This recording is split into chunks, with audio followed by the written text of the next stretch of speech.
PLD Projects presents Holy Snokes, a Star Wars podcast featuring PLD and Matty Gunner. May the Force be with you, always.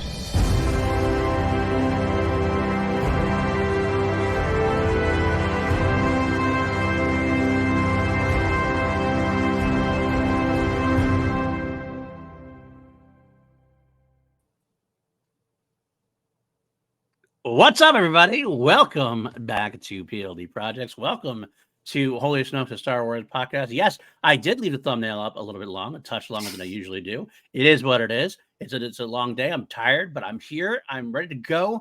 I am PLD of PLD Projects fame and fortune and glory, as Indiana Jones would say. This is your first time here. That like, subscribe, comment, all that good stuff. Helps our algorithm out. I got it in before a minute 30. I'm a little punch drunk, I admit. I'm hoping my friend, my compatriot here, Matty Gunner, the man you'll find screaming at a local Denny somewhere near you in the near future. He's here with me. Matty, how are you? I would love to play at Denny's. If I had my choice of playing in an American fast food restaurant, I gotta say, Waffle House is probably up there. I've never been to a Waffle House, but I've heard it gets rowdy. It can. I've heard A&W is apparently another one that gets pretty rowdy. What's the other one? I bet Panda Express can get a bit rowdy. I've never heard of Panda Express getting rowdy, but maybe I thought you were about to say you've never had Panda Express. I was like, I have. My brother and Satan, the orange chicken. I'm gonna do something to you. We have a Panda Express around. We had a Panda Express around here. It ended up closing because no one went to it. I'm not a huge fan of Panda Express. I got to be honest with you. I prefer my old mom and pop Chinese stores, or like the Golden Express, the ones like that. This is more. You have a Golden Express? We have Golden Express. We have like a Golden, I have a Golden Walk. Express. They're all over the place, and they're all not the same actual branch. They're just the same. It's like when you come here, you're bound to see like 10 million pubs all with the same name. Right, exactly. But, bro, I am chasing the dragon of that orange chicken. Like there are very few places, Chinese restaurants over here, Chinese takeaways over here that do orange chicken. The ones that do just do like a sweet and sour sauce that they've poured like pure orange juice into. Oh, it's not the same. That's weird, man. I don't know what they're talking about there. It's not the same. It's like we don't do Shake Shack as well as you guys do. We definitely don't do Wingstop as well as you guys do. Like I asked for the blue cheese when I went to Wingstop in London. The woman looked at me and was like, "We don't do that." I was like, "You don't do blue cheese at a wings place?" Bro, this is what I'm saying. Why do you think I want to move to America? Wow, that just comes. Yeah. So you are admitting basically that American food bases are better than the UK food bases. That's what you're saying. When it comes to fast food, you beat us 11 times. Apart from Nando's, you beat us 9 times out of 10. Okay, fair enough. I've never had American Nando's or American peri-peri chicken for like anything. And I gotta be honest, neither have I. To be honest with you, it was not around me. So what, peri-peri chicken in general, or? I mean, I've never even heard of peri-peri chicken. It's so good. And Nando's, I've heard of. South African, I think. Does it? Never heard of the damn thing. I gotta be honest. Outside of chicken wings, I've never been a chicken guy. I'm not Kentucky Fried Chicken, those kind of Popeyes I have over here. I'm not a chicken guy. I'm not a big chicken guy in general. So like chicken wings, I'll do, but otherwise chicken, I'm a red. Give me beef, give me burger, give me Chinese food. I'm good. It's like beef and broccoli, beef and mushroom, beef and whatever. I mean, I will do chicken when it's Chinese food sometimes. I will do a good chicken fried rice or something. But generally speaking, I'm not going to go for a chicken place. It's not my thing. I'm going to put this question to you, and then we can start the show. Okay, fair enough. I listened to a podcast called Hard Law, which is Colin from Twitch and Tongues and Bo from Harm's Way. They both like tell stories from touring, and they talk about just like touring and being a musician, and it's hilarious. They have a question that they always ask one of their guests. You're driving down the highway on the way home. Okay. You see one of those magical signs that has everything on it, and let's say this is one of those is a magical sign with every fast food chain on it. Chain. Okay. You have 30 minutes. You can only choose one. Ooh. Where are you going? Where am I going? Which am I going? I say I basically have avoided a lot of fast food, generally speaking. I do more, and I like to do more. Or Of the mom like and it pop. could be a sitting place like Olive Garden Right, or that's fine. So I tend to go to more of the mom and pop type places. I'll be honest with you, because I feel like I get you've more of only the got 30 mini minutes. You got experience to there. literally get in, get it, get out. Yeah. No. I mean, a mom and pop, like sometimes they have these mom and pop like pizza shops or mom and pop like something like that. Where you can get in 15 to 30 minutes or whatever. But if I'm looking at like a fast food franchise in general, it's hard to top. For me, I think I gotta go probably with Five Guys. Is probably the most meal type thing. Definitely more than Whataburger or In-N-Out for me, burger wise. Sorry, Better than In-N-Out. Yeah. I'm not a huge fan Have of you been In-N-Out. to the one at LAX? Yes, I have. The one Anthony Bourdain was talking about? Yes, I have. Oh my God. It's It's fine. one of the best burgers I've ever had in Yeah, my it's life. fine. Actually, I might go Burger 21, but I don't know if that's 30 minutes or not. Burger 21 is even better for me, but probably burger. I mean, we're looking at a burger place like that. Probably Five Guys. So you are picking a burger place over like all of it. You're picking Five Guys. I'm definitely doing either a burger place. To be completely honest, I'd probably end up going to a pizza place. I have a local chain called Paisan, which I really like, and I'd go in and get some cheese slice, pepperoni slice, or a meat lover slice, and put some extra cheese on top. Get those 2 or 3 slices to go with the soda. I'm good to go. Give me pizza. You give me melted cheese on bread. I'm fucking good to go. I gotta be honest with you. That's my jam. This is why you need to come to Japan. So you, me, Ken, and Auden Diaz can sit down and attempt the 1 kilogram cheese pizza from the Japanese Domino's. I would love that. I would go with that in a heartbeat. Absolutely. Absolutely. We didn't even think about it. Even thinking about it even more. Pizza would be great, but also I do like a good sub, a good hero, big subs like a Delmonico. Not a was it the Bella's sub is really good around here. I like that a lot too. I refuse to eat Subway. Jersey. Oh no, I won't do Subway. No, fuck Subway. Look, I got in trouble on Call to Action with the Subway. We did the whole fast food thing, and Subway won. I remember. I was not there on that. I was not my fault. I think Matilda, of all people, like called us out on Twitter. I would say though, but a good, real good sub like a DeBella's. Jersey Mike's is better as fresh stuff and everything. Subway is kind of like that. If Subway is that break glass of an emergency kind of situation, that's about the only time I eat. No, I'm leaving. Leaving the glass. I'm going hungry. I will die before I eat Subway.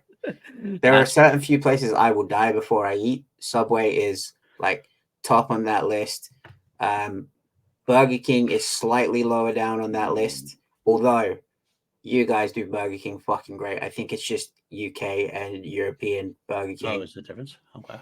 McDonald's is the most consistent for a reason. If you're talking about the big 3, I actually would go with Wendy's myself. That's my own jam. But like I've been multiple places in the world. The one consistent stop is Donald. McDonald's. Okay. Fair. We're 8 minutes in. This is not a food podcast. I know you've been here looking for. You're thinking we're talking about a totally different thing. Although we could do a fast food in the Star Wars universe at some point. That could be a topic we can discuss. But people like this. I see people in our comments saying that they like the sausage talk, the banter, and the sandwich talk, and and I was watching your podcast with PJ. You guys were tangenting on phrases. Yeah, that's true. We do tangent a lot on AirPLD projects. We are a conversationalist podcast, not always getting right to the point. Hopefully, you come on the journey with us. It's called banter, guys. It's what podcasts, do. It's what we do. It is what we do. We do get off on tangents. I like to think that actually we get most of our tangents out of the way at the beginning. That's a good thing. When we get to the topic, we usually kind of stick. We try to. We'll try to get it all out in the beginning, in the opening, 10 minutes. But here we are on Holy Snokes, a Star Wars podcast. We do 2 things. We usually do a big topic of the day, and we do the news up front, not the fast food news, but the actual Star Wars news. Today's big topic, of course, we are chugging along here on Bad Batch, close to the end. Only 2 episodes left after last night's or this morning's episode. Hard to believe this is almost done. It feels like it just started, and I am a sad boy. I'm happy. I want to see. I'm starting to think I was right about a couple things I don't want to be right about. Well, you'll have to talk about that in our Force Vision for sure, because I want to say we're going to see what's going to go on there. But yeah, we do have. We'll do a full breakdown of Bad Batch 3.12 Into the Breach, or 3.13. Sorry, 3.13 Into the Breach. And we do that. We do that via segments instead of doing in just a beat by beat order. We go through segments. The best way to talk about it, hit all the high points and the low points, and go from there. But first up, I do have a few pieces of news we will discuss. Nothing earth shattering or galaxy shattering. Somehow the news returned. Somehow the news did return. I did. I talked off air. It's kind of funny. I've been doing a lot of other work for other podcast producing wise. People know I work for Christian Harloff's the big thing. I work for the Rejects. Really recently been part of the Reject Nation, which has been great. So I've just kind of divvy up my time a little bit differently. And I remember last night. Nation. That's what it is. That's what they call themselves, Reject Nation. They're super sexy rejects. Super sexy rejects, man. Get involved. They're awesome. They're awesome. I love these. I love those guys. Those guys are hilarious. Wait, hold on. What are the POD projects? That's a good question. We do have to. Well, I don't want to do this on air. We will. I mean, Patreon. If somebody has a suggestion, I'm all for it. We should have a name for the listeners of PLD projects. We'll get back to that. We'll workshop that. But I've been doing it my time a little bit differently and everything else. And I realized that I went through last night, did my notes for Bad Batch, watched it this morning. About half an hour ago, I realized, shit, I never collated the news like I do. I'm like, I gotta get on this.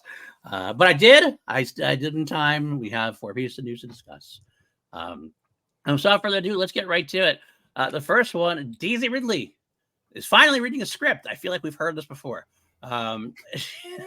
She stated in an interview with Empire magazine that she, quote, I know the story beats, but other than that, I'm not sure what it's going to be, but I'm reading a script next month. Now, I don't know exactly when this interview took place. If it took place a month ago, she could be reading it right now. But I wanted to talk about the reason I bring this news piece up, which is not really that much of a news piece. I believe it was Jennifer Landa on Force Center, which we love. We're a big Force Center stands here. She stated that it kind of depends on who Daisy Ridley is. And what do we mean by that? Daisy Ridley, obviously, she's Rey. We know that she's going to be the star of the new Jedi Order film. However, is she more than that? Does she have a producer's role? Because that kind of depends what script she's talking about. Is she talking about a first draft that the producer would go through, make changes, et cetera, or is she just talking about this is the shooting script that she's going to get, so she can go through that for the first time? That kind of makes a difference between how close we are to be able to actually start production and start shooting.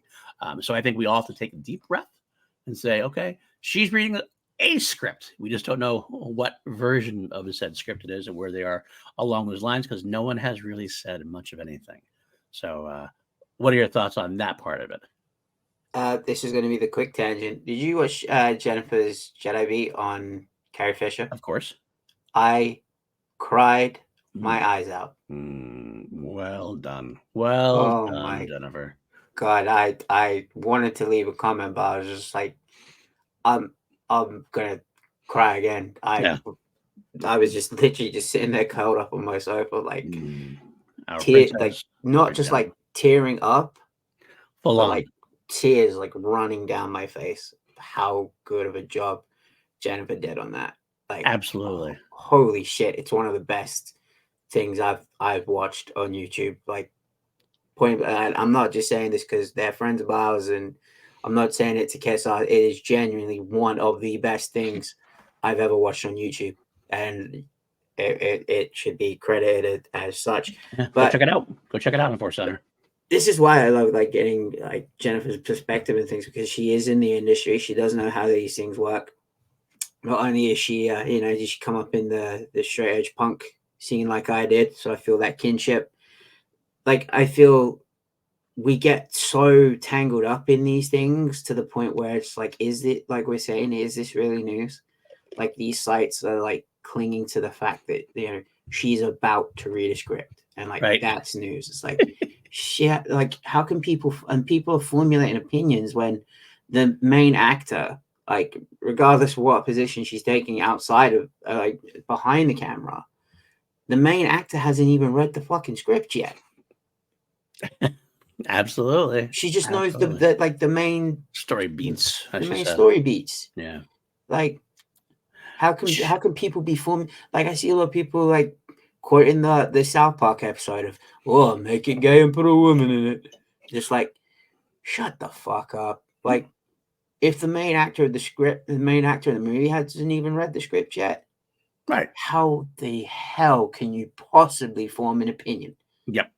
Absolutely. And if you are a fool. You are a fool, and a fool. Agreed. I agree 100%. But I was actually, I would highlight that I too like hearing from Jennifer Landa, especially that perspective. It's not something I even like considered, to be honest with you. I was like, oh yeah, she would have an earlier script there. It kind of depends on a lot of things going on. You don't know how much influence she has. I mean, when she comes back, is going to lead to the second part of the story I want to touch base on quickly, is that I don't know how much influence she has. Like in this negotiation with Kathleen Kennedy to come back to head up this film, did she like work into the contract, like story, not control, but does she have more influence this time around on her character, on the story that's being developed and everything else? We don't know. I mean, there was always that interesting talk. We had that conversation before about John Boyega, who was nonplussed after the end of the last trilogy about the way his character was handled. And he was a little disgruntled about how he kind of got pushed to the wayside a little bit.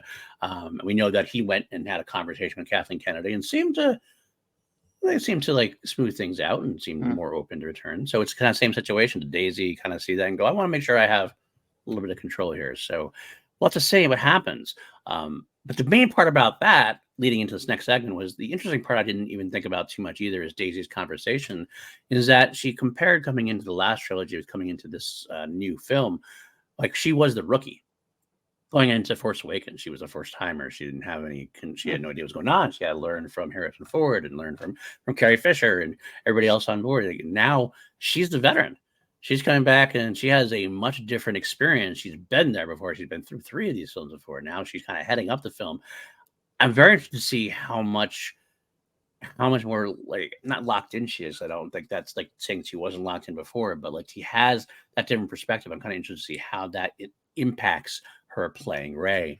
Here we are, 10 years later, 10 years down the line, since she first started in The Force Awakens. I think that's a very interesting side of the thing we're not really talking too much about. I'm sure Harrison Ford equally sat her down and said, hey, kid, it's not that kind of movie. That's probably true. Did you see the video of him in the plant costume? Yes. Yeah. Guy's a nut. I love him. He's having the time of his life. I really, as long as he does the follow-up to, what is it, 1882, the Yellowstone? 1923, that's what he does, I think, 1923. 1923, that's the one. Yeah. Yes. I haven't watched that yet because I want to watch Yellowstone first, but it is on my docket. My wife and I are watching, we just finished Tulsa King. We are next watching Shogun. Then we are watching Fallout. And then this is not a Fallout podcast. I'm not getting it. No, don't start me. Don't start me. I won't. Because then we're gonna go back and actually watch Yellowstone and the prequels all in like one go. So that's where I am with that. I will watch it soon. I will report back on all of the above, I guess, to you because you want to hear my. He is the quintessential Harrison Ford. Nice, very nice. You get the greatest hits: the yell, the look, the growl, the gravitas. All right. Next bit of news then we got to talk about real briefly. This is one, it's a personal news bit. I love these things. I don't know how many people love them. Like a lot of people love the games and talk about them. This is my love bag. Like you love them. Rise and Fall of the Galactic Empire is a new book coming out. It's coming out, I believe, actually pretty soon. It's coming back in, I think they said June or July. And it's being written by Chris Kempsall, who is a Star Wars fan. But the interesting part about this document is I love when they do this. Pablo Hidalgo's done this before as well. It is a book about, obviously, like the title says, the rise and fall of the Galactic Empire. But it is being written as it's an in-universe historical document being written by Beaumont Kind, Dominic Monaghan's character from Rise of Skywalker. And it's being taken place as if it's after Rise of Skywalker. It says basically they found... on Exegol, they found all these like, documents and information from Palpatine himself, from Palpatine databanks. So we get to see the universe, inside the universe, like learning secrets that they didn't know about, that we knew about, they didn't know about. So previously only the Sith knew. Yes, exactly. Well, part of the Imperial army as well, probably. And maybe some of the First Order. But I think it's interesting seeing things from that vantage point. I always love taking things from a different vantage point. So this book is definitively for me. I don't know. Would you like these kind of books at all? Are you into this kind of thing? Or kind of. I read that Skywalker family book. Yeah, the one where it was kind of like someone dictating the legacy, right? Of the Skywalker family, and I didn't really get a lot from it. I'll be honest. Oh, okay. It was kind of a like someone from the outsider's perspective of the Skywalker dynasty, and I was just kind of like, I already know a lot of this stuff, and I get that they're doing it from an angle of like a historian within the universe, Right. kind of a deal. Right. I just personally would prefer if it wasn't on like the bigger things like the rise and fall of the empire, because we know how that happened. Give me like the history of, I don't know, the different like Mandalorian clans, kind of a Okay. deal, like Yeah. the history of that, like the smaller in universe things, because like the bigger picture stuff, we've seen that play out, Right. and we kind of like we get the in-depth like storytelling through the shows, through the movies.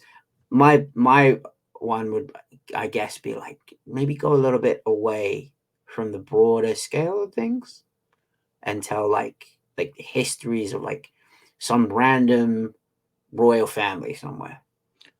I can see that for sure, and I do think my answer back to that would be I think that's where they would eventually would start going. I got to get kind of the bigger picture stuff out of the way Maybe first. I'm just being impatient. Perhaps. I don't even think you're being impatient. You know what you want. I Mm. understand. Because I understand your viewpoint on the Skywalker family. It definitely is stuff we know about.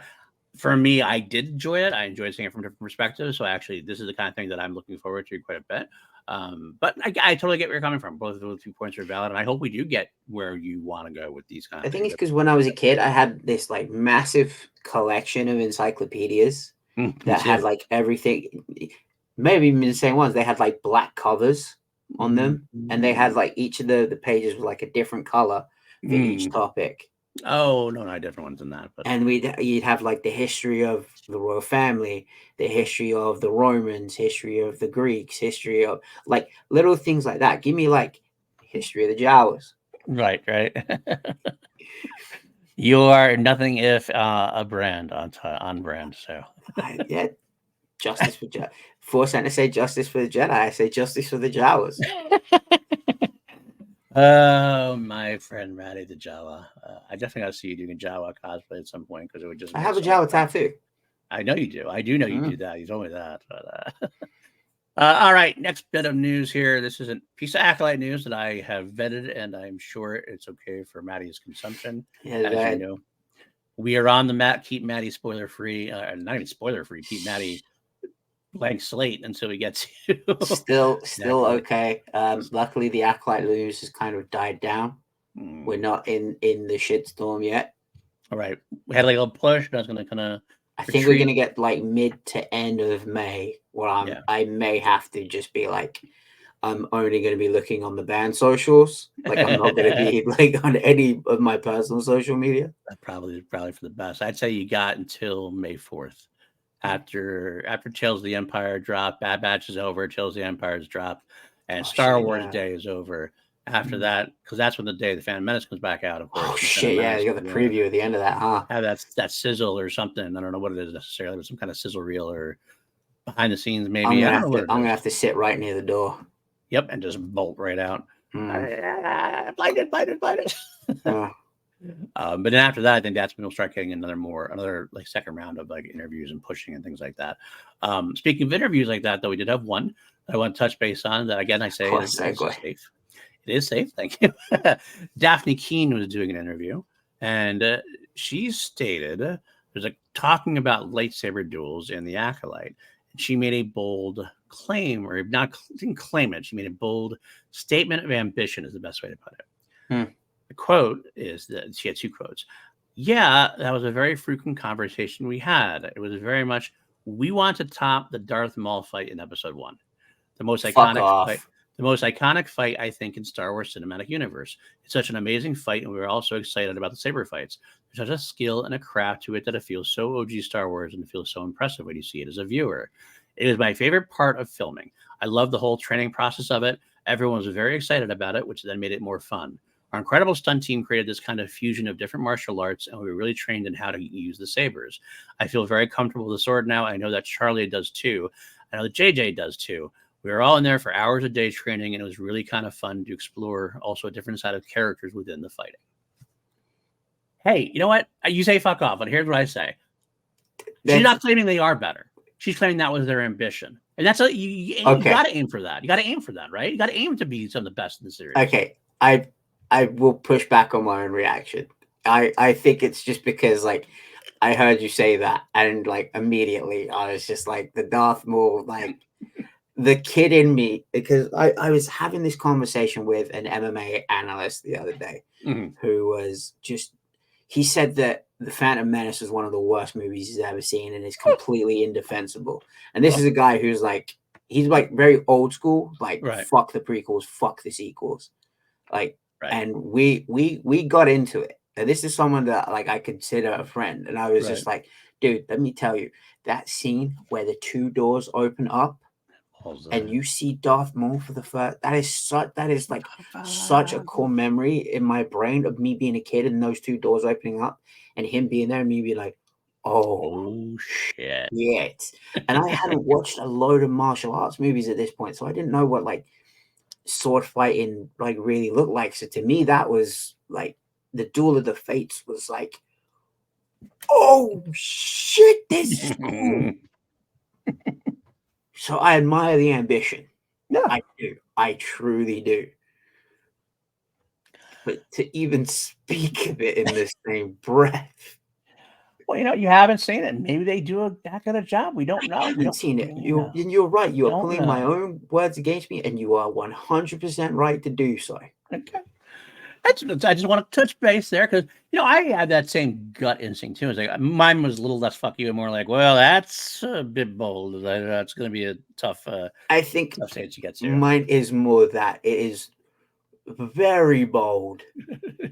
You better be bringing it. You better be bringing it if you're going to make that statement. You absolutely better be bringing it. And you are right. You are 100% right to push back on me for that. I think it was just as you had mentioned before. I'm the reactionary one out of the two of us. Fair. And when I heard that, that was more like the 8-year-old, 9-year-old kid in me, just being like, "There ain't no fucking way, dude." I love the fact that 8-year-old, 9-year-old you was going fuck off. That makes sense. I grew up in a traveler family, bro. I was saying a lot worse. No, I agree. But I mean, I like the fact that they're having that ambition. And I do think even if they get even if they don't hit that height, if they hit like even like in the ballpark or hit like even half as good, like it's still going to be an awesome time and a fun experience. And that's what we hope for. But yeah, go for Dafne it. Keen, wasn't she X-23? Yeah, she was X-23. Oh shit. Okay, it might actually be pretty fucking good then. Yeah, because she really seems to know what she's doing and everything else. She's saying she knows the sword now and she feels comfortable with the sword now. So that's a good point. And so they did the effort. They kind of, I'll be honest with you, like her quote reminds me a little bit of when Hayden and Ewan were talking about building up for the episode 3 fight, which I honestly think rivals the Darth Maul fight. I never saw any of that, but look how good that fight was. That's what I said. They both basically had the same thing. Like we had fun with it. We were working out for days because we wanted to make it the best. We wanted to do this, that, and the other thing. And it seems like it's the same type of thing. Hopefully, it's the same type of result. We get a lightsaber duel. That's really great. Because that's one thing we haven't really gotten in the Star Wars sequels and TV shows. And I don't want to complain about it because the Star Wars sequels, it makes sense because Ben Solo is the only really trained lightsaber duel. Because we've only basically had Ben versus we had Ben versus Finn briefly, but that's not even a lightsaber duel. Finn doesn't even know how to use a lightsaber, and Rey didn't really know how to use a lightsaber, especially in Force Awakens. She got better at it, of course, but this is not the same type of thing as two Jedi at the top of their game back in the time of the High Republic and at Phantom Menace level. So even the TV shows, they've been fine. I mean, the best lightsaber fights we've got, I think, honestly, were probably the Anakin Ahsoka thing we had in Ahsoka. That's pretty good. And that's partially because of Hayden Christensen being so just on point with all the training that did him well for episode 3. Absolutely. So I'm hoping we could get that. It'd be kind of fun to see that. I just worry with the choreography because a lot of people want to see like spinny, twisty, floating around, and like that's just not. It doesn't look cool. I don't know. I don't get why people think that looks cool. Like it's just like cool. You can spin it around your back, but like if someone's coming at me trying to take my head off, like I get the Obi-Wan spin looks cool. Yeah, cool. Wow. But if someone's coming for me to take my head off with a laser sword, the last thing I'm going to do is spin it behind my back. Right. I get that. I get that. And I know that some martial. I don't need people to tell me that some of the fight choreography in martial arts movies is goofy as fuck. Trust me, I know it is. It's flashy. It's meant to be flash more than substance sometimes.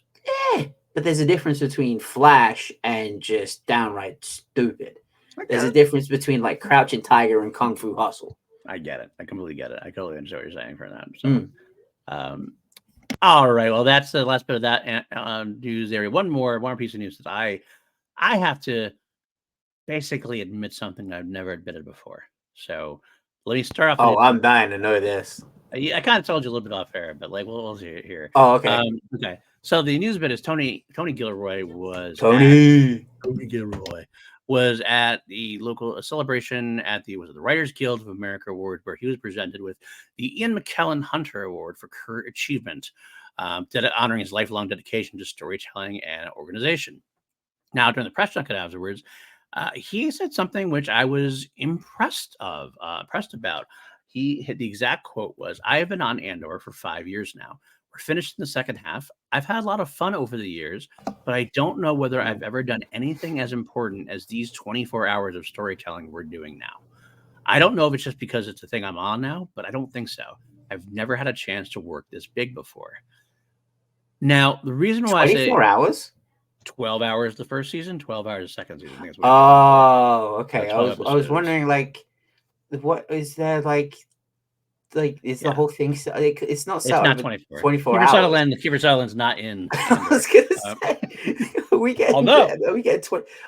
Speaking of actors I would like to see in Star Wars, I wouldn't mind seeing Kiefer Sutherland in Star Wars. Yeah, some kind of like scoundrel kind of character or bounty kind of thing. Role. I think it'd be fun. He'd take those out. Even as he is getting a little older now. Or even a Jack Bauer in Star Wars. Jack Bauer type. Yeah, he could be a Republic Jack Bauer kind of thing. I think that'd be cool. It'd be awesome. Fuck yeah. That'd be great. I'd go for it. But I remember when Tony Gilroy came in to do Andor, well, actually when he came in to help Rogue One, and we don't know exactly how much, of course, but he did have some assistance on Rogue One, and he went on to do Andor. And it kind of felt like every time I heard him talk, it was always kind of like, I'm the hired gun. I'm not a big Star Wars fan, never really watched Star Wars. And I always had this like pit of, and this is my negative side coming out. I'm going to admit something. You are reactionary sometimes. I try to be very positive about Star Wars, and I usually am. Sometimes, yeah, only sometimes. But I kind of like that never sat well with me, and it's my own personal problem because, quite frankly, as long as you're giving me good material, I shouldn't care what your thoughts are about like if you were a fan or not. But I always kind of wanted my Star Wars to be done by people who love Star Wars. With that being said, Leslie Headland mentioned at one point that she had for her writing room, she made sure she had a person who had never seen Star Wars or not done anything with Star Wars in there. And I think that's a good idea to have that to balance out the Star Wars fan so it doesn't get too basic storytelling without right. Make sure it's working that way as well. So I shouldn't be that thing, but for some reason those comments from Tony always kind of was like, so you're doing Star Wars, you're doing awesome Star Wars, and you don't even like Star Wars or care about Star Wars. I just didn't know how to feel about that. I kind of settled down. This makes me very happy to hear that after his experience, he really feels that Andor, the Star Wars thing, it always sounded to me like, and this could be my interpretation, completely putting my own spin on the comments that he made initially. It was always kind of like that he was doing it and didn't really care about Star Wars. So it was just kind of like it was a job as a project, and he'd move on to do other more important things. It kind of felt like to me like he was almost being, I'll do my little Star Wars thing, but then I'm going to go do my what I really want to do kind of thing. And that is on me, completely on me. I don't know. I'm going to push back on you a little bit with that one because I'm going to tell you now, everyone who is involved with Star Wars is doing it for the paycheck. Oh, yeah. They may have a reason, like they grew up watching it, or like they're in love with the storytelling, they're in love with the world and the galaxy and the universe around it. But I promise you, the main thing is the number of zeros on the paycheck that comes in from doing Star Wars. It's less about that and more about the fact that like it almost sounded like Star Wars was beneath him. That's I felt that. Okay. And I didn't like that aspect to it. Again, that is my interpretation. That is not what he actually said at the point. So it could be me reading things into things too much. Absolutely have been known to do that. many times in the past, and will continue to do so because that's how I roll sometimes. But seeing it kind of fits in with like the Bourne. I could like slot Andor like right in with the Bourne movies. Yeah, maybe not the Great War, but that's fair. That's fair too. it's definitely more important than the Great War. I'll give him that. I do like that he is putting us in here as the most important. Like that just means that he has. It feels more like genuine, like having working on Star Wars now that he has a. It felt like I have a new appreciation for Star Wars as well, and that we're doing something important here. I think he is doing something important here, and that's a very apt discussion. So it just made me smile to hear him say that. I'm happy that he's enjoyed himself on his time in Star Wars, and whether or not he's a Star Wars fan or not the important thing at the end of the day. He's delivering great storytelling to me, and I couldn't be happier about it. Think how many people have like campaigned for Diego Luna to win awards because of Andor, or Andy Serkis to win awards, and how many people do you hear? Like, I'm going to give like a heads up. The Luthen Rail monologue has made it into a Mourner song that's coming out at the end of this year. There is a Mourner song called "The Axe Forgets" because I heard that line in Andor of the true members, but the axe forgets. Now it's our turn to do the chopping. I heard that line and it inspired me to write the most political and like the most satisfying lyrical song I've ever written. It has my best lyrics like ever.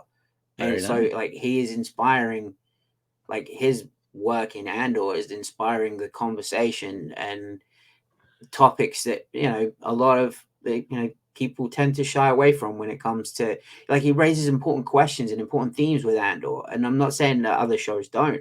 Bad Batch especially has.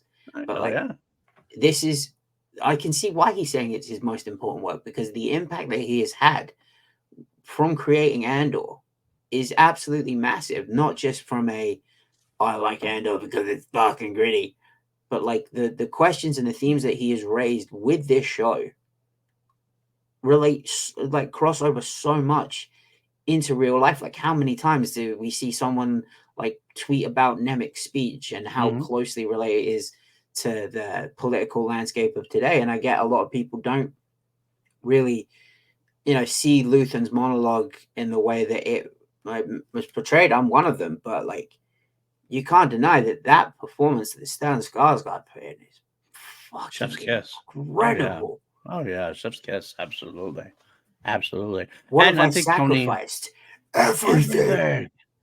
I think Tony would be very happy to hear you say that. He's always mentioned his political messaging is kind of hitting in plain sight. He has deeper themes, and he's not a stranger to activism himself. He was a big part of the WGA rallies last year. So it makes sense. I agree. I think Tony Gilroy he's one of the best. I truly believe he's one of the, I hope he does do more Star Wars. I would love him to do more Star Wars, but I completely get if he's like, I don't want to do anything else because what I did, I've left my mark. Yeah, I kind of feel like this is going to be a one and done for him. I do feel like that's going to be a thing. It's like he's made his mark and he did his thing, and now like Star Wars. I don't think I'm not like trying to convince myself that he now loves Star Wars like we do, and is going to be all that, because he's not. He's going to be in and out. I think he might, if he gets a chance to do something else similar. And I think obviously Kathleen Kennedy had an affection for him, and maybe Dave Filoni. I'm not sure what his relationship is with him.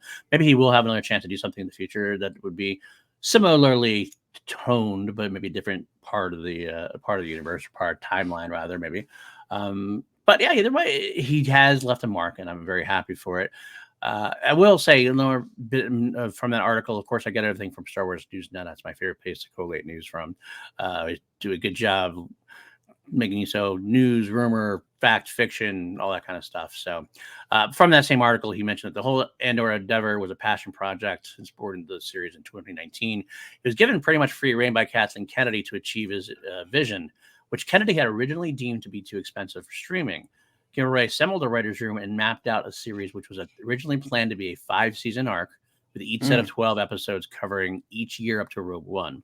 Now, at one point, it got shunted down from 5 to 2, and there's never really a discussion of why necessarily it happened. I heard some rumors behind the scenes that Dave Filoni was kind of like, we can just do this in 2. We don't need to make this a 5-season kind of thing. I like that, though. I don't know if that's true or not. But the point that they said here in this article was that what happened was when they realized it would take them 10 plus years to be done with it, by which point Luna would be able to play Cassidy Andor's dad and not the guy we met at the beginning of Rogue One, Gilroy decided to trim the I don't story know, down. dude. That dude ages real slow.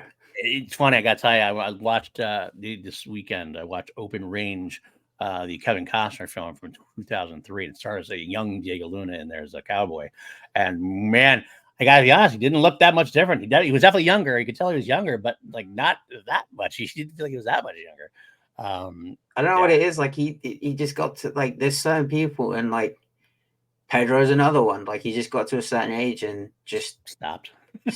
And as much as I hate it, as much as I despise the man, Jared Leto is another one. Yeah. Hell, I'm one of them. I don't look. Do I look like I'm going to turn 33 this year? No, not at all. Not at all. I wish I had your secrets, my friend. I wish I had your secrets. But anyway, it was trimmed down to a single 12-episode arc, which is going to be 3 episodes covering the last 4 years, which is kind of a cool story narrative. I'm interested to see how it plays out for sure. So, well, that is the news for today. Let us get into the Bad Batch Season 3, Episode 13, Into the Breach. Let us go once more into the breach. Let us go into the breach. And let's get into our first segment, how we always do things here on the Holy Snokes. First segment, as always, Andor Watch 2024. Who wants to see Andor? Talk to me! They snuck aboard an Imperial ship, bro. Did Hondo make a final return, a glorious return to Star Wars Universe in the Bad 13? This effort is no longer profitable. All right, look, there's a time that I was going to say that I think I should just record one of these and just keep playing the same one over and over again. I think we should. Because it's very sad for us. It's just, I can see it now, like, just cut to us in different clothes. It would be like, you know, Fresh Prince of Bel-Air, how they only shot the one of Jeffrey of Uncle Phil throwing Jazz out the house. They just did one take of that, and they just used that one take every episode. Yeah. That should be us at this point. Although I will choose to remain optimistic that one day, we will get his return. We will hold the torch high until he gets here. I think it's happening this show, bro. I don't think it's. I don't think it's gonna happen this show either. Because it's kind of like I had it like that spark of like 2.5% chance maybe he'd show up at the Calvary somehow. But it's kind of weird because he's never been in the show before, so like it'd be a weird like kind of like the Calvary arriving is like everybody from the show that we've seen before. So this is like he's not even been there. So I think I was just gonna say I think that I said it last week. I think the Bad Batch is the cavalry. Yeah. I think Rex is the cavalry. That's what I think. I don't know. Well, maybe. We'll get into that more later. We'll get into that. All right. Let's move on before we start crying because that's what this has led us to at this point. I will shed a single manly tear for Hondo not appearing like I do every week. All right. Next up, mission briefing. What do you need, Rex? Any chance I could use you for a mission? All right. Let's get into a short form version of went down this week, and quite frankly, the short form is not exactly too much different than the long form because, quite frankly, this is not a lot of fat in this episode. This is a very lean and mean point A to point B as we are getting our dominoes in order. And I think by the end of this episode, we realize that the dominoes are going to start falling in the beginning of next episode. And well, it's got to happen now because we only have 2 episodes left. But we. Dominoes, I was just thinking about that pizza. Can I start with a rant? Real quick. You may start with a rant. I saw a lot of things this morning online. I keep seeing people saying that Rampart has gotten the hot Callus treatment. I said that last week. I don't see it. Like Callus, like comes like hot, like Prince Charming looking ass dude. Rampart just looks like shit. No, he literally looks like a homeless bum they pulled up the street. When he dresses back up in his Imperial uniform, he combs his hair and he has just a beard mustache. I don't see it. He's definitely attractive. He's definitely hot Rampart. There's no like, oh no, he's hot. like you got with cows. Hey, he's a very attractive man. Don't shine down a rampart.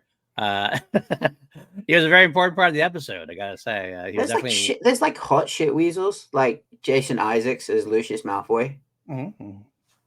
Rampart is not one of them. I disagree. I wholeheartedly disagree, my friend. He is a hot male. He's a hot man for me. I gotta say, I'm not gonna lie. He's done his work, and he's funny as hell this episode.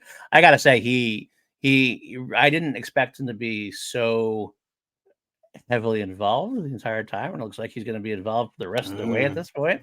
That's part of the narrative we have going on here. But kind of like Juggernaut last week, it's actually a very similar episode to a degree in some ways. We have the two storylines going on. We have Omega at Tantus, and we have the Bats trying to get to Tantus. Spoiler alert, as we always talk spoilers, the end of this episode, we are getting to Tantus. That's the big piece of news. Next episode, we're not waiting to the last episode. We are going, next episode, the Bats is going to arrive at Tantus. And that's actually going to be very scary, but we'll talk about that at the end. It's funny we talked about Andor, right? Mm. The parallels in this episode to Andor, to the point where we even get the above shot of Tantus like we did of Narkina 5. I was actually absolutely going to bring this up. This was I don't want to, it's not, I don't want to say dumbed down. It's not dumbed down. It's like younger. It's poetry, it rhymes. A young version of the Andor prison arc. At this point, that's exactly. It's poetry. It rhymes. It does rhyme. Omega is cast as Diego Luna in this role, but so many similar things, from the breaking into the wall, from the shots of overhead, from the white like soulless walls, and everything about it. I love the fact that Omega's character. Let's talk about the Omega stuff first. I guess we're already going down that route. I love the fact that Omega's character is so. I don't mean bold in like a obnoxious way, just a bold character at this point. She's been through everything so much. She's grown so much since we first saw her at the beginning of the series. Now she's here. She's here as far as she knows. Her brothers are coming for her, but she's not sitting around waiting to be rescued. She's not. She's like Princess Leia. She's not going to sit around. She's going to figure out what to do. She's stealing things. She's going to knock things out. She's going to get her compatriots on her side to help. At one point, I thought she was making a shiv. Yeah, I thought so too. Briefly, I was like, "What is she doing?" Oh, I see. She's going to the walls. Okay, she was going to shank Emery. She came into the cell. Yeah, exactly. But the thing is, she doesn't even seem scared. She's not like nervous about things. She's kind of like, "This is my lot in life right now. I'm going to do the best." Yeah, my brothers are coming, but I ain't going to sit around and wait for them. I'm going to make things happen. I want to make things get going. And I love that aspect of her character. It really feels like she's taking those steps forward in the Omega we're going to see in the last episodes, and hopefully beyond, if she appears in future media, is going to be a much different Omega and a much more grown-up Omega that can really point to this whole series as a great evolution of the character. What a well done shout out to everyone involved, writing wise, Jennifer Corbett, Brad Rao, Filoni overhead, everybody else. They really did a good job bringing her along in a very strong way. It's good because I did worry that they were going to start to have her kind of like back into like the child and kind of be like more beaten down by the Empire while she was in there, and almost kind of become like a Kino Loy, of just like so like beaten down that she just like kind of accepted her position of like, okay, I'm stuck here. This is what I'm going to be doing now. Right. But no, she's like, no, I'm getting these kids out of here, and I have a feeling that she's going to play a pivotal part in the destruction of the Mount Tantus. I agree. I also think it was great to see her emboldened by seeing her old doll. Like, they didn't overplay that. They didn't overplay that. Like, they could have easily overplayed that and then like kind of go, okay, yeah, we get what you're saying here.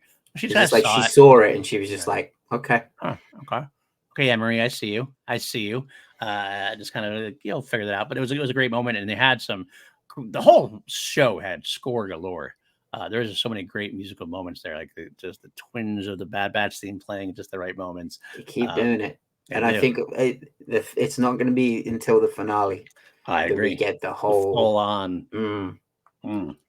It's absolutely so good when they do it. It's gonna say we're gonna fist pump for sure.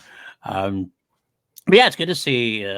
We actually got a name for the third. I don't remember if we had a name for the third child in there before. No. We had Jack Stevens. The first time we discovered it's Sammy, which is fine. But I like the whole mindset. We have them being scared. Jax obviously having gone through I tried my shot and failed. And you have Sammy and Baron being like, just like, you can't do this. We can't do this. Whereas Eva always seems a little more like willing to buck trends a little bit, or buck the system a little bit. She's going to talk to Emery. She's going to talk to Omega. So the only thing I think I would have liked to have seen more is I would like to have seen more contact between Omega and Emery in this episode. We didn't get anything really from them, to be honest with you, comparatively, especially after the reveal of the doll and her seeing the doll. We get Scalder instead. It gets Dr. Scalder coming down and checking on her. Very tense moment there. That was a very well done tense moment where she was going to the wall and all of a sudden pieces started falling from the wall like a cat running over the ceiling of a drop tile ceiling. All the tiles started falling down. But she somehow got it back together, and Scalder got in there. And was like, "Yeah, what's up? What's up?" But it was a good part of the episode for sure. But again, it's a smaller part of the episode. The other part of the episode was the more aggressive, action-oriented episode of the Batch finding their way to Tantus. The Rampart gives them the idea of you have to go to this space station outside of Coruscant, which they can get the coordinates transferred directly to them. I think that's an interesting idea. Okay, that's fine. Didn't I say they would have to go back to Coruscant? Okay, we didn't go directly into Rampart's office, but I said we may be going back to. I said it last week. I was like, we may be having to go back to Coruscant. You did. And when he said that, I was like, oh my God, are they going to break into Rampart's office? Yeah, that had happened. You'd have been like on top of the world, man. They're like, your flowers, you could get your flowers anyway. You did say going back to Coruscant, and they did get close enough to Coruscant to make it to make your prediction count. As far as I'm concerned, it's a technicality, but I'll give you the full credit there, as it were. But it's a lot of fun. We're getting to see the Batch going around doing their thing. But it was very sad when they had to scrape off all their art, all their painting on the uniforms, become the full-on gray-black uniforms again. And it's sad because I think that means we're done, because I don't think we're going to paint it up again before the end of the show. So I think that's the last time we're going to see that design. And then secondly, it means it almost felt like, is this a metaphorical thing? Like the Bad Batch is done after this, kind of? And metaphorical, I can't help but start thinking metaphorically. I'm saying nothing because people give me shit every time I say what I think is going to happen to these guys. So I upset a lot of people, and I'm just not doing it anymore. That's your job, man. You upset people, and I comfort them sometimes. I will respectfully disagree with this one. I think we're going to get a moment where they are getting ready to go to Tantus, and they're going to have a all spray like a maybe not each individual war paint, but maybe like a Bad Batch whole coat, and they all just spray paint the same thing on together to show the unity of the squad. If they have time, we have a lot. I don't know if they have time at this point, potentially, but you could be right. You could be right. It would definitely mirror the Clone Wars arc, especially at the end there when Rex and his crew, the 501st, painted the Ahsoka colors on. I wouldn't be surprised. How much of a parallel would that be to the end of the 501st? They painted the Ahsoka thing on. Maybe they paint Lula on their helmets or something. It could be. Maybe a bowl of Mental Mix, whatever it was. Mental Mix. Yeah. There is. That'd be Wrecker on there. I thought you remember doing this. That's what I think of when I think of Lula. When I think of Omega. Mantel Mix. That's what it is. Mantel Mix. It's been a while. We've had a little bit of Mantel Mix. I miss the Mantel Mix. Give me some more Mantel Mix. That's a missed opportunity there. Get some Mantel Mix out there in the shopping the supermarket aisles, and I'll be the first to buy some Mantel Mix. Maybe they paint all their armor to be like Tex. That would be something. That would definitely be something. That'd be something.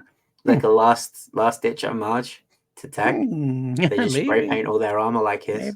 Maybe. But we basically go through the episode. There's not a whole lot to it. Like I said, Wrecker stays behind while the crew goes to try to figure out what's going on. They Rampart dresses up as Hot Rampart, no matter what my friend here says. And we go through Mid Rampart. Mid Rampart. Rampart actually was so key to this entire episode. Like not just the plot part, but he actually had a rapport with the crew in a way. Like, you don't see it quite as much. Like Crosshair is now with the crew, so he's the one that kind of inserted that like antagonistic part of the crew that they get to kind of have little fights in between with. And you hate it, I loved it. I thought it was fun. I thought it was so much fun. At the end of the episode, they basically get there with a few knockouts in between, and then they get on board. And the idea is they have to have Echo sneak aboard a science vessel and disable the proximity sensors so that the Bad Batch themselves can actually physically attach themselves to the ship, the science ship that's going to Tantus, because they could not get the actual coordinates, because the coordinates are shot directly to them when they are already launched. That's how secretive the ship is.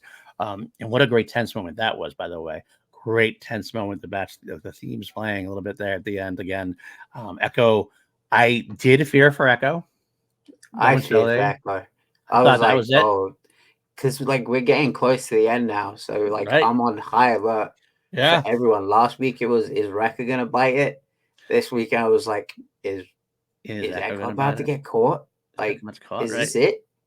I almost thought like at one point I kind of thought I was like, this is gonna be like last week where the plan fails and Echo is gonna get head to Tantus by himself, kind of thing. One comedic moment that I gotta point out is that they spray painted they got rid of the paint off the armor. No one thought to look at Echo's head. That's true. That's true. That's a good point. Like, what are you gonna do with that? Like try to like hide it behind his back or like plus I've got a bag over it or something. I don't know what you would do. That's a good point. That's a good point. You'd think he'd have some kind of prosthetic at some point. You'd have some kind of prosthetic that he would like be able to put on if he wanted to for that. Is that for exactly that kind of situation? But like those are clones in the armor at the minute. So like they would be like, oh, that's that Echo guy. Echo guy. Yeah. Hey, wait a minute. One of the best. It's been coming up a lot on Twitter recently. This one clip. It's one of the best jokes. One of the best jokes in all of Star Wars. I think it's from season 2 with the Martyr sisters, where they say where one of them repeats the other one, and they go, "Is there an Echo in here?" Yes. And then Echo appears and goes, "Yes, yes, I'm Echo." One of the greatest jokes ever. That is perfect. That was a perfectly written joke for sure. So the end of the episode basically comes down to they all, including Rampart, are heading to Tantus, attached to the ship. And we're going to speak about some of those action moments coming up. But that's really the end of the mission itself.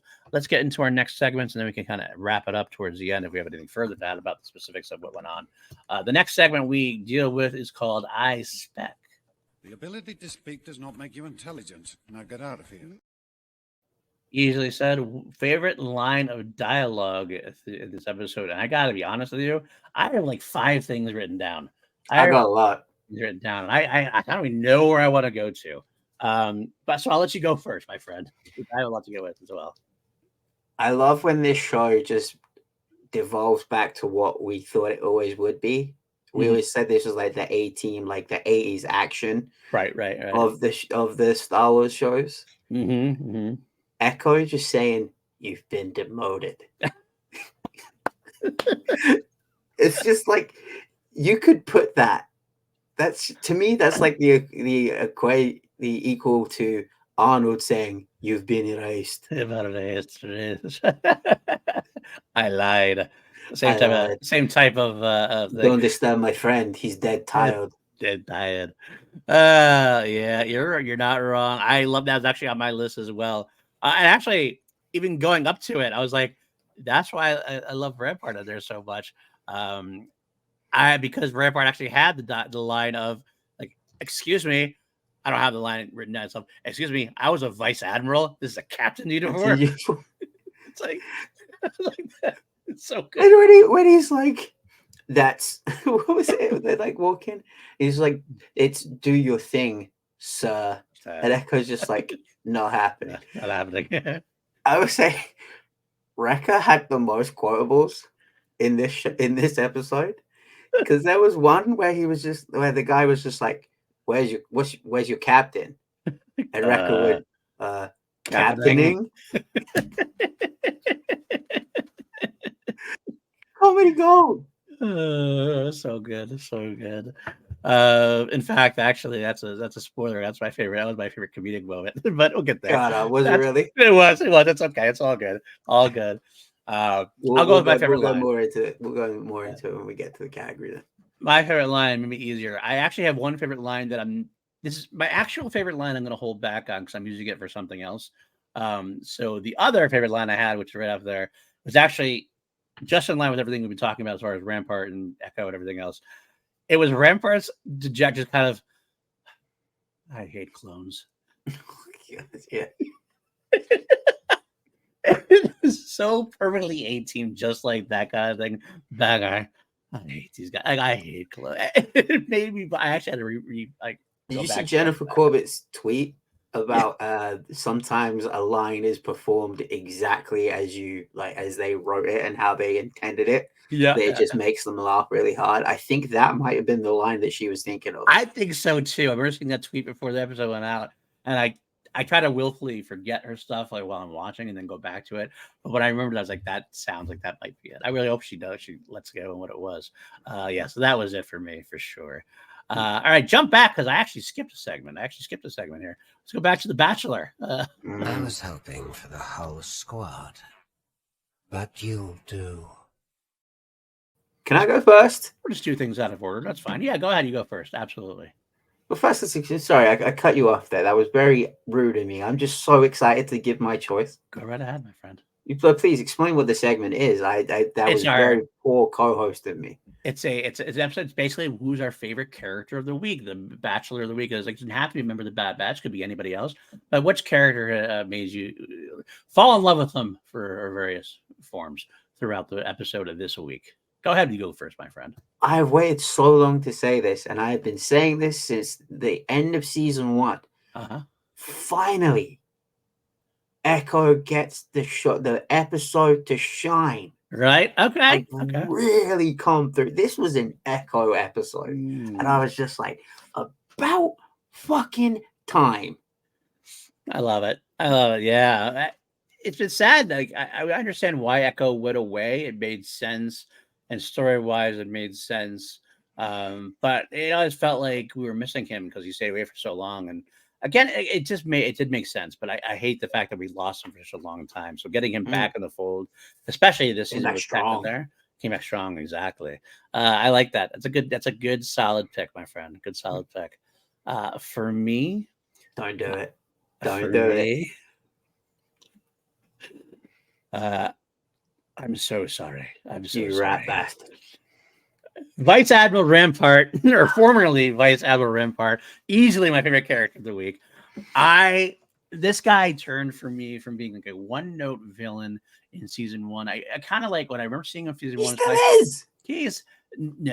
I disagree.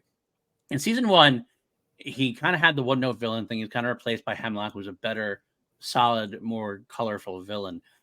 But getting Rampart back now and inserting him like kind of into the team, even if it's only a brief run like this. Don't say that. He's not part of the team. He absolutely is a part of this squad for this run. He is a key part of this squad. No, he's not a member of the squad. He's not a bad batcher himself, but he's a member of the He's the inventor. He is heavily involved. He's doing everything with them, whether it's for his own selfish endeavors or not. I actually like that about it, and I think it's actually imperative to have this kind of character who's not all the same page. Like at this point, is why we don't get invited on the other shows. Wrecker, Hunter, Crosshair, they're all on the same page. Echo on the same page. Go get Tannis. This guy's a guy's being dragged along by his fence. I mean, I am not comparing him in any way, shape, or form. I'm going to say it's out of the way. Not comparing him in any way, shape, or form to Hondo, but it's kind of like a similar dynamic in terms of. I will fight you. That's what I'm saying. I'm prefacing with that. He's not nearly the same league, but it does have that kind of, at least have that kind of having that adversarial part of the team as they're all going in different direction. I like having the antagonistic side of things, like pulling them in a little different direction, and it gets great comedy out of it. We get great comedic moments out of it. I never would have thought of laughing at Admiral Rampart during the first season at all. But kind of like, okay, he's just going to do his Tarkin type thing, or his like Imperial leader type thing, his nondescript whatever. He's funny in this way. Seeing his role in the whole thing has just been funny as hell, and I'm so We're glad. laughing at him, not with I'm him. okay with that, though. I'm laughing at him too, and that makes it okay because it still gives him a little bit more of a side to him that I like. Because I'm hoping, quite frankly, that we get more Rampart down the line after the effect. I'm hoping we get like Rampart could appear in different like things as like an underground person, something around there.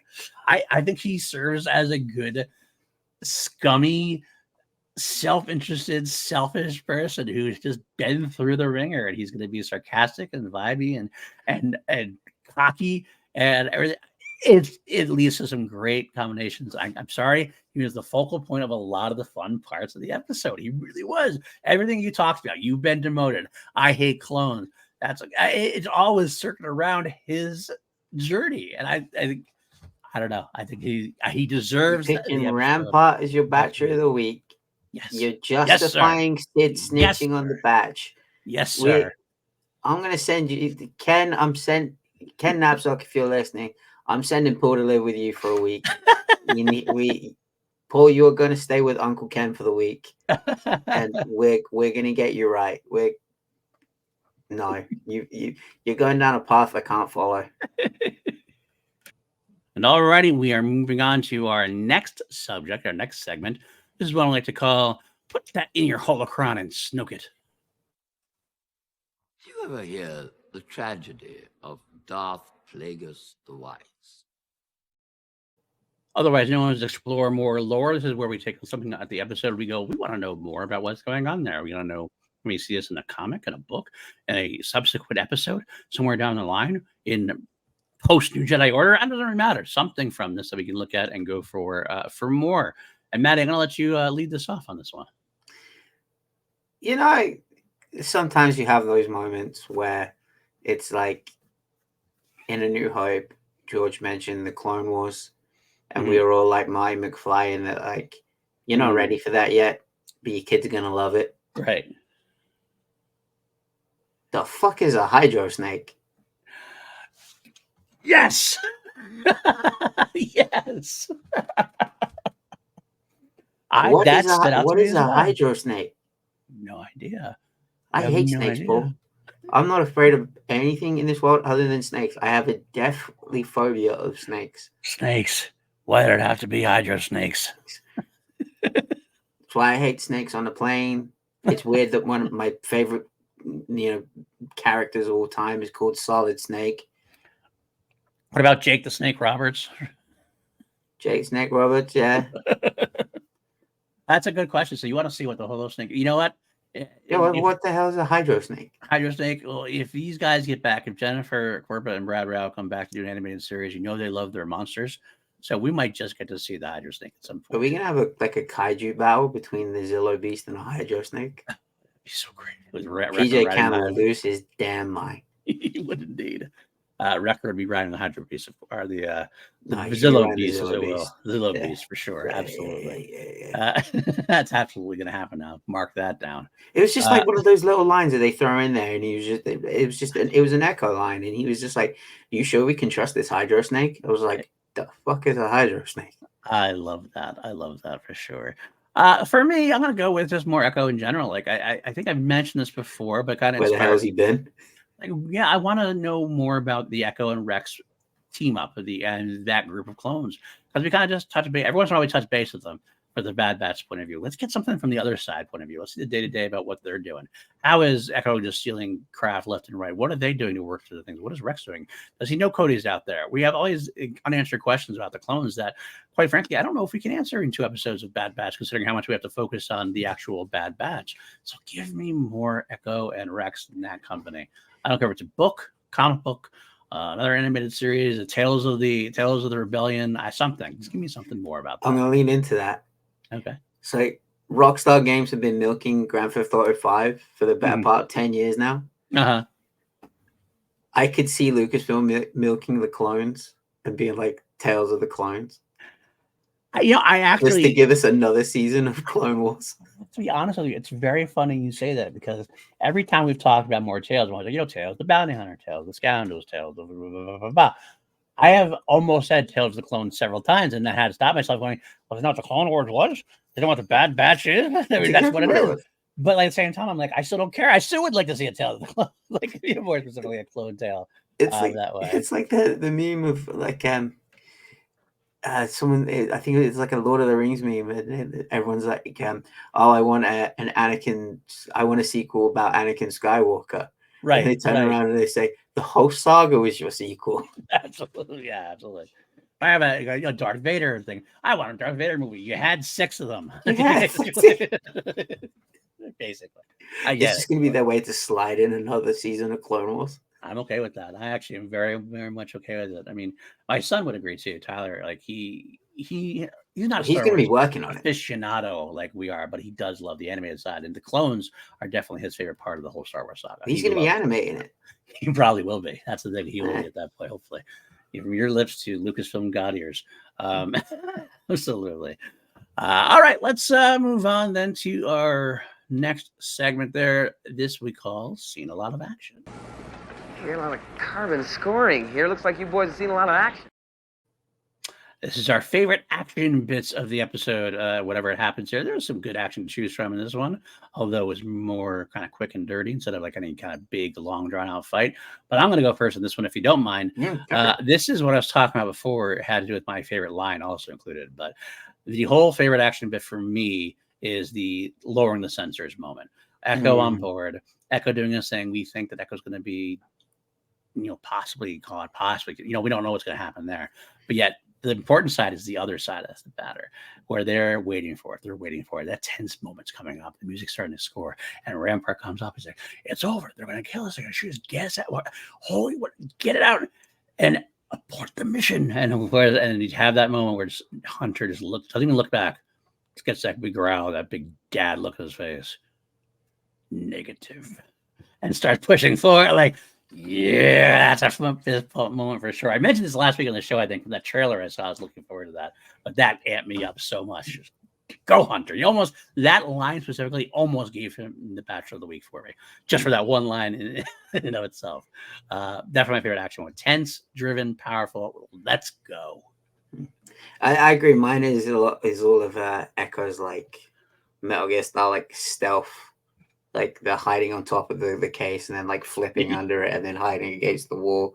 I was like, damn, like someone's been playing a lot of Metal Gear. But like this episode to me was like a 20+ minute Mission Impossible movie.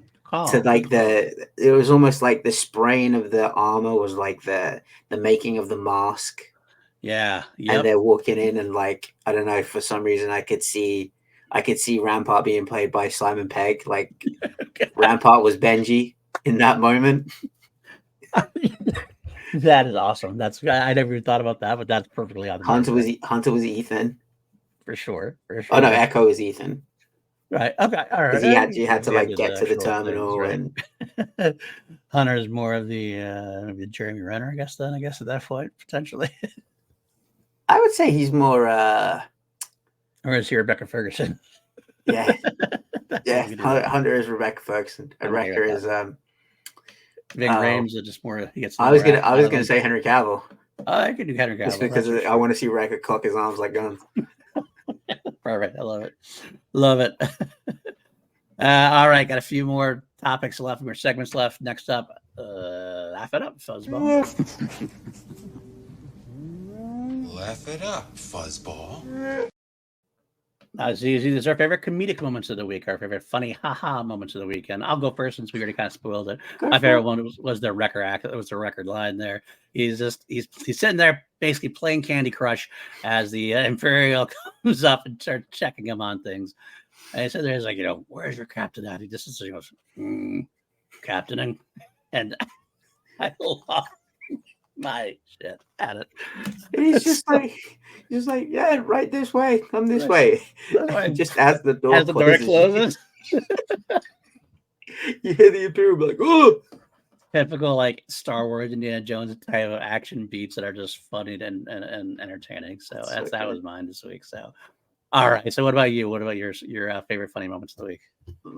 There was an episode. There was a moment in this episode where I had to actively pause the episode to laugh, like really, really hard. Like this could be like in my top 10 comedic moments in all of Star Wars.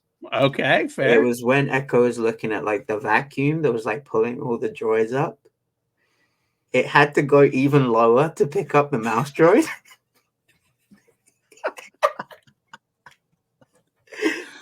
It was like it hung there for like 2 seconds and they realized there was nothing there. So it just went lower to pick up the mouse droid. That is very true and very funny. I did love that. Right, but I tell you, I was dying. I had to pause the episode to laugh. I'm almost crying thinking about it now, just how funny. Mouse droids do not get credit for the humor that they provide. Go back to like Mandalorian season 3. Where it just kicks the mouse droid.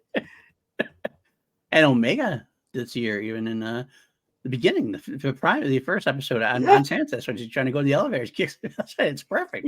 Kicks the mouse and you just hear the I love it. Good call. I like that. All right, then let us go to our final two. First off, we got parsecs. It's a ship that made the Kessel run in less than 12 parsecs. Less than 12 parsecs? Well, that's 11 because we always scale things from 1 to 11 here on PLD Projects. We always turn things up to 11. Matty, what do you give this episode out of 11 parsecs? 10. This was beautiful. This was action-packed. It was tense. Had the comedy moments. Almost slightly whimsical in some parts. You have the hunter's dogged determination to complete the mission. Absolutely. No matter what it costs, even though you know that as soon as they drop out of hyperspace, shit is going to hit the fan. Like they're gonna notice like as soon as they drop out of hyperspace. Then we're gonna get into that with our force vision, but it just that looming sense of dread is now really starting to kick in for me. Right, totally get that. Absolutely. I'll agree. I'm going to say I'll give it a 9.5. Similarly scored, for the similar reasons. I think this was very well done. I'm saving room for the main course of the next 2 episodes. I think this is definitely a nice, solid, big antipasto kind of appetizer, as the Italians do, like the big antipasto. Is that kind of appetizer? Big a lot what? of fun moments. An antipasto. You ever heard of An antipasto? antipasto? No, I've not heard, but you're doing the thing, so I'm assuming it's very Italian. It's very Italian. Well, all sorts of like meats and cheeses, and it's is the news so Italian? I guess it is, right? It sounds Italian. Oh yeah, absolutely. Yeah, forget about it. It is. So anyway, but I'm gonna give you that pasta there. This is what I feel like this episode was. It was that like this is the first domino to fall as we get going. Now here we are going to go through, but yeah, that sense of dread is there. The sense of dread was there this entire episode. We kind of felt tense the entire time. Like, are they going to do it? I almost like that they failed a couple of times before because it felt like they could have failed. I actually believe they could have failed. Like I mentioned that before. Like this looks like this could fail and it could be Echo alone having chances, but it didn't. And that moment where it just hooks on, like yes. But like you said, we got a lot of stuff coming up in the Force Vision that's going to make that less of a fist pump and more of a they're going to make it because we're 2 episodes in, so they have to make it. Right. But there's that little moment of like, oh my God, are they not going to make it? Maybe they won't. And it's a different thing because they've set you up before. Exactly. And like, but the thing is, when you even think about it, even when you sit back and think about it, you're like, yeah, I could actually completely see them having to figure out find a way. Like they have an episode where it's just Echo trying to figure it out. Echo has to get them the coordinates. And maybe I was actually thinking in that split second, I thought like a million miles a minute, like Echo's gonna get there. He's gonna have to find Emery, and Emery's gonna be the one to give him the coordinates. And like they shoot it out. It's gonna be some big long thing. And I was like, this is what's gonna happen. But then they made it. I'm like, oh. No. And I like this more than just using the CX. There was a theory going around. People were saying they were just going to use the tracker in the CX. That like they were going to like take the tooth that they pulled out of the CX coin, and that was going to be a tracker. I like this idea way more. Yeah, this was definitely a lot of fun, and it did pass the kind of like test in a way. That test of like sometimes you're kind of like, oh, did that really work in the universe? You kind of let it go because it's Star Wars. Like, okay, that's fine. That's fine. It's actually past that kind that test in a way. Like, okay, I can see this going down. So yeah, it worked out very well for me at least. All right, let's final segment of the hour, and then we can go into any kind of last minute comments or discussion points. But first up, Force Vision. Premonitions? Premonitions, you say. Force Vision, where we take a look at something episode and we predict the future. You try to speculate responsibly and figure out where we're going. I think usually we go anywhere. Usually we can go to like New Jedi Order. We can go back and something that's going to be revealed in the Dawn of the Jedi. I think we're both going to have to go into, we're hitting the end game now. We have the final 2 episodes left. Matty, where do you see? What is your Force Vision? I'm going to build off of my one from last week. I think Rampart is going to sell them down the river. Absolutely. When they arrive. But here's why. When we get to Mandalorian, Project Necromancer has changed hands multiple times. I'm wondering if Rampart leverages them and he takes over Project Necromancer. I would love that because we would get more Rampart at that point. So that'd be happy for me. This is what I'm thinking. Like, he sees his way back into the Empire. He can use the Bad Batch to take out Hemlock, and then he takes Hemlock's place. You know what? I gotta say, like, just to add on to your topic here, it's not my first question, but your topic is definitely a striking one to me. How awesome would it be if Rampart does sell them out, does sell them out to the Emperor or whoever, or even Tarkin? And Tarkin has always had a history of taking over projects like Orson Krennic and Hero One and things like that. What if Tarkin takes over and tells Rampart directly, like, you know what? You did your time. You were scapegoated. You were arrested. You were put in jail. You broke out, and you still serve the Empire. I like that. You've made it up to me.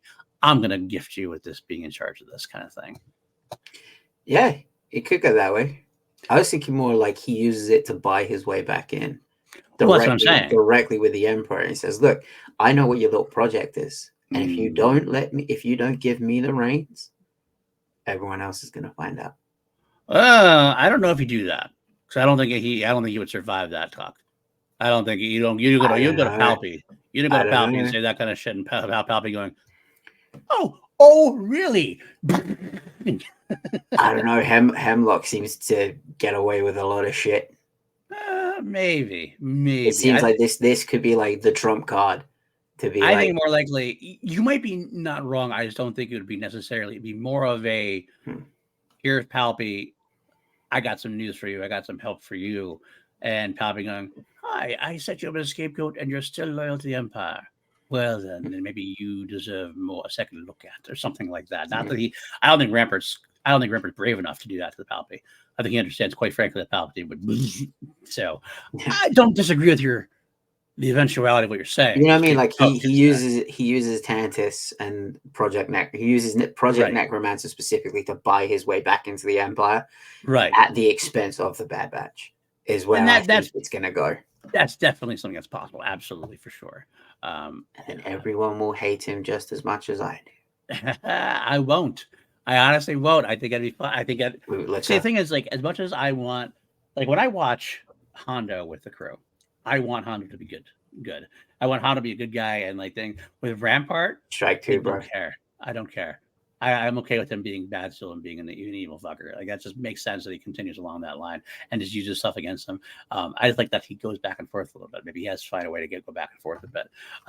He just on strike two comparing him to Hondo. You got one left.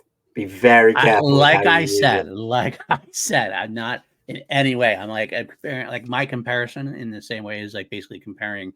I don't even know, like, the greatest who's the greatest of all time versus who's your video game guy that you love so much? Like Hideo Kojima. Hideo Kojima, that's right. It's like comparing Hideo Kojima to like a fifth grader playing and making his first video. It's like comparing Mike Tyson to Jake Paul. There you go. It's that kind of thing. And I'm not saying they're filling a similar role in the story piece, but one is definitely a goat. One's like a first comer. That's the only type of comparison I'm making in that way. Yeah.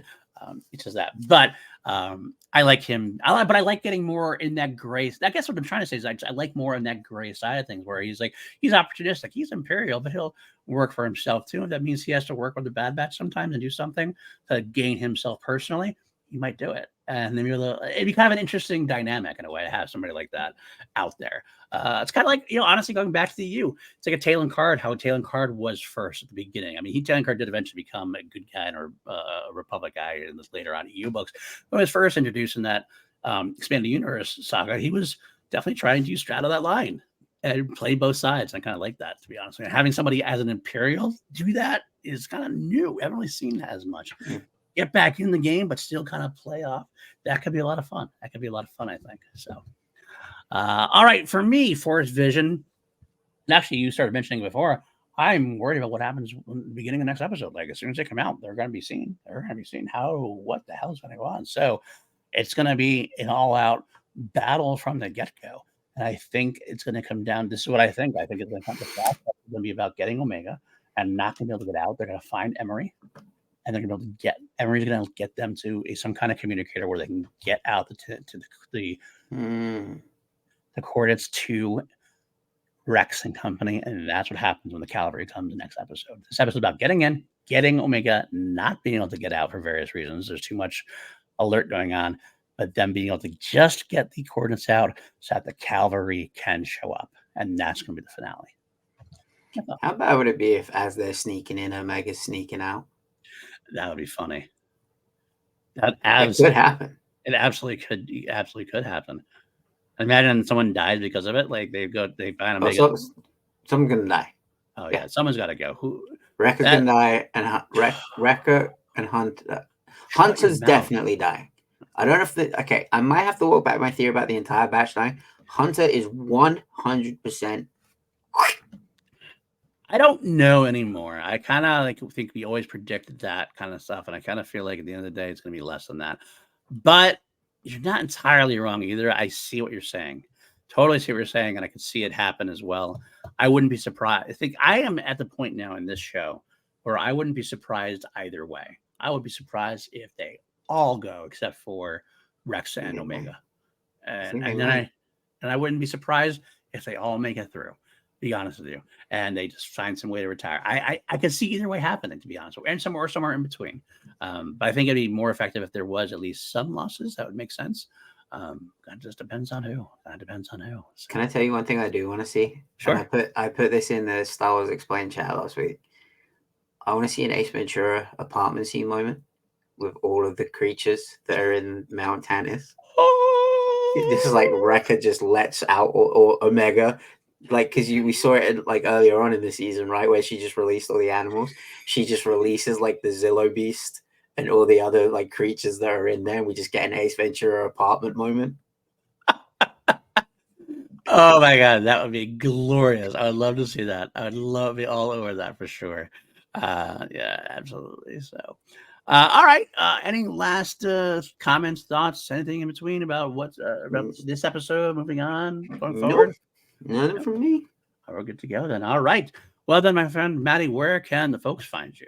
You can find me at down there. It says right there on all the socials. You can find my band Mourner. Our brand new song came out today. Out to Get You. Thank you to everyone who pre-saved. My incessant nagging for people to do so. It's going to continue. I'm going to keep nagging people to listen to this song. Good. Thank you to everyone who's listened to it, shared it. It costs nothing to do. Like with this podcast, like sharing a song, even if it's not your bag, if it's not your thing, cool. I understand. It wasn't my thing for a long time, but liking and sharing something costs nothing, and it takes 2 seconds of your time to do. You are very kind to do so, even though I know you're not into hardcore and punk. You're one of the first people to share it, and thank you very much for doing that. So, of course, yeah, everyone just support your artist friends. You're right. It's not my basic cup of tea, but I will listen to it for you because I do appreciate your talent. Like I said, it's not even that. I think you guys are talented. I think that the artists of that genre are very talented. It's just not necessarily my bag, but I appreciate what you do for sure. I think you do a wonderful job with it. I'm going to share creativity. Creativity flows within you, and that's a wonderful thing, my friend. A wonderful thing. You find me at Paulinsworth News on Twitter. You can find me all over PLD Projects, Holy Snokes every week. We have been doing Two Mediocre White Dudes on film every other week. We finished up our Friday the 13th run yesterday. We are going to have a bonus episode hopefully soon because the director of from Wompstomp Films, who directed the 2 Never Hike Alones that we did, he was really kind enough to watch the show, really enjoyed the show, and was offered to come on. So we're going to try to work out an interview with him. So that should be a lot of fun when we get down, just talking Never Hike Alone and Friday the 13th in general, and probably horror in general as well. We're big horror fans for sure. But then we will be taking a little bit of a hiatus as we're going to do Doctor Who is coming back soon. May 10th is the return of the new season of Doctor Who. 8 episodes. We're going to put Big Blue Box into full gear. And as someone with PJ and I who have struggled sometimes even doing a bi-weekly podcast schedule-wise, putting a weekly podcast on top of a bi-weekly podcast was going to be recipe for disaster. So we decided we're just going to step back to Mediocre White Dudes on film just for a month or two, or about 6 weeks, while we run through Doctor Who and the Big Blue Box. And then we will return. We'll return with the John Wick franchise as well as Nightmare on Elm Street franchise. God, you're doing John Wick. So we might be for a patron. So that's coming up as well. I will keep my dance card free in case you want to make it 3 Mediocre White Dudes. Fair enough. Other things, of course, review me and Lego going through the V franchise. We just finished up tomorrow. We get the last episode on the last episode of the weekly series from 85. Still got a lot more content coming, though. We got the 2009 reboot to happen, all that kind of stuff. And finally, Crown Jewels every week on my sister YouTube channel, but same, we got its own audio feed. Crown Jewels, my journey through the Queen catalog. This week is If You Can't Beat Them, Join Them. It's a good John Deacon rock and roller. So, yeah, that should be fun for that. Anything else? No? Join Patreon, patreon.com/PLD Projects. You got Austin Cadell, Jeff Alterman, Brandon Buckingham, great crew there. And if you can't, we completely understand. Just share, like, subscribe, all that kind of stuff. That does help out. Helps out everything we can do. Helps keep the lights on here. And yeah, you'll see us next week as we get to the penultimate episode of the season for the Bad Batch. Bad Batch 3.14, Flash Strike. Then the following 314. Week, 314. That's right. Bad Batch 314 says no. Says the record is whooped your ass. I was trying to think who would be the one doing the ass whooping. I was like, it's 316 though. Unfortunately, it's not. I know, but we're not getting. We are getting the 316. No, we're only getting 315. But it's maybe a dull episode. Might be production wise a 16. Oh no, we are getting 315. The 15 is the finale. But okay. Then after that, Tales of the Empire will be coming up. We'll do an episode on that. And then who knows until we got a couple of weeks in between before we get into the Acolyte. That's neither here nor there. That is in the future. We are living the present. As always, my friends, may the Force be with you. Always.